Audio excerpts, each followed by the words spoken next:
Mainit ngunit masigla, ang sinigang na salmon ay isang comfort food na tinatangkilik ng marami. Bagamat totoo na ang mga Pilipino ay may matamis na ngipin, ang tanging bagay na maaaring tumugma dito ay ang ating kaugnayan sa maasim na lasa.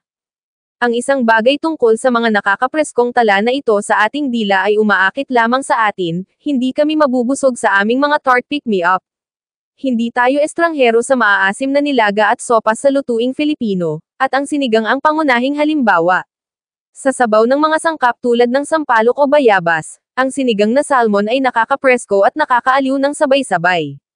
Mga sangkap, 2 pirasong ulo ng salmon, 40 grams sinigang sa sampalok mix, isang kamatis na hiniwa, isang sibuyas na hiniwa, sangkap at pound kangkong water spinach, isang cups arang patis, 1 litro ng tubig, giniling na itim na paminta sa panlasa.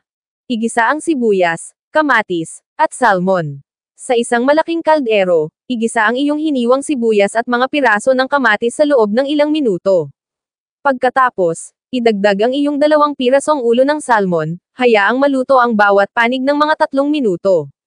Hindi rin namin gustong ma-overcook ang aming salmon, na nagiging sanhi upang maging masyadong matigas o chewy. Magdagdag ng 1 litro ng tubig at pakuluan ang iyong ulam. Hayaang kumulo ang iyong salmon heads ng humigit kumulang 10 minuto bago idagdag ang sinigang sa sampalok mix.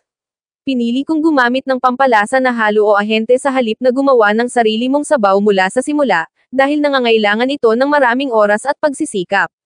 Ang paggamit nitong sinigang sa sampalok mix ay ang pinakamabilis na paraan upang makamit ang lahat ng mga lasa na gusto mo mula sa sinigang na salmon.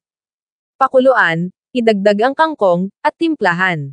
Kapag naibuhos mo na ang buong pakete, maghintay hanggang magsimulang kumulo ang iyong sinigang na salmon, at iwanan ito ng mga 5 minuto.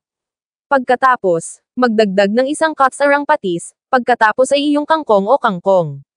Ang mga madahong gulay na ito ay hindi masyadong nagtatagal upang maluto, kaya naman huli naming idinaragdag ang mga ito. Patayin ang init at hayaang maluto ito ng natirang init ng ilang minuto. Patayin ang apoy at takpan ang kawali para sa iyong huling 5 hanggang 7 minuto. Papayagan nito ang iyong sinigang na salmon na maghalo ng mas maayos. Ang iba't ibang mga sangkap ay magbabad sa lasa ng bawat isa, na ginagawa itong ganap na kaitikam-takam. Ihain ng mainit na may kanin. Kapag tapos na ang iyong oras, ilipat ang iyong sinigang na salmon sa isang serving bowl at tangkilikin ito habang mainit.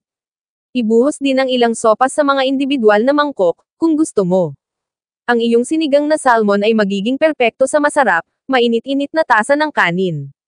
Ipaalam sa amin kung ano ang iniisip mo at ng iyong pamilya sa ultimate comfort food na ito.